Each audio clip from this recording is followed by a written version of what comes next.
इतळे बंधू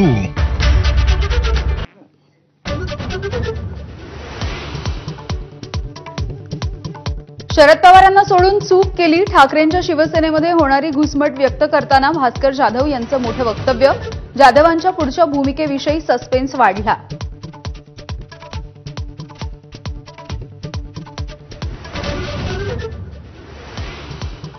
भास्कर जाधव यांची नाराजी दूर करण्यासाठी उद्धव ठाकरे कोणतं पाऊल उचलणार याकडे सगळ्यांचं लक्ष.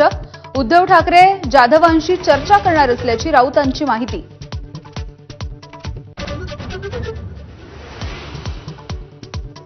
हिंदीवरून सरकारवरती टीका करत असताना मनसेच्या संदीप देशपांडे यांची जीभ घसरली. विधिमंडळामध्ये सर्व शंढ बसल्याचं वक्तव्य.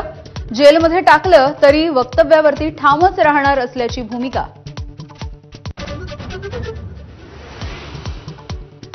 छत्रपती संभाजीनगरमध्ये इम्तियाज जलील यांच्या वक्तव्याच्या विरोधात भव्य मोर्चा. अॅट्रॉसिटीचा गुन्हा दाखल करण्याची मागणी. तर शिरसाट यांनी मोर्चा स्पॉन्सर केल्याचा जलील यांचा आरोप. वारीबाबत वादग्रस्त वक्तव्य करणाऱ्या अबू आझमींवरती सर्वपक्षीय नेत्यांची टीका. तर वक्तव्याचा विपर्यास केला जातोय. आझमींची लंगडी सारवासारव. रायगड, रत्नागिरी, सिंधुदुर्ग, पुण्यासह सातारा घाटमाथ्याला पावसाचा ऑरेंज अलर्ट. मराठवाड्यामध्ये सुद्धा विजांच्या कडकडाटासह मुसळधार पावसाचा अंदाज. नाशिक जिल्ह्यामधल्या गंगापूर धरणामधून 6160 क्युसेक्स वेगानं विसर्ग सुरू. तर गोदावरी नदीपात्रामधल्या दुतोंड्या मारुतीच्या कमरेपर्यंत पाणी.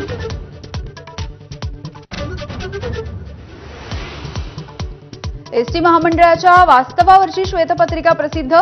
बसची कमी संख्या, जुन्या बसेस, अवैध वाहतूक हे तोट्याचं कारण. दरवर्षी 5000 नव्या बसेस घेणार आणि चालक वाहकांची भरती करणार. वडिलांच्या राक्षसी महत्वाकांक्षेमुळे सांगलीमध्ये मुलीला गमवावा लागला जीव. नीट परीक्षेमध्ये कमी गुण मिळाल्याच्या नंतर बाप लेकीमध्ये टोकाचं भांडण. वडिलांच्या अमानुष मारहाणीमध्ये मुलीचा मृत्यू.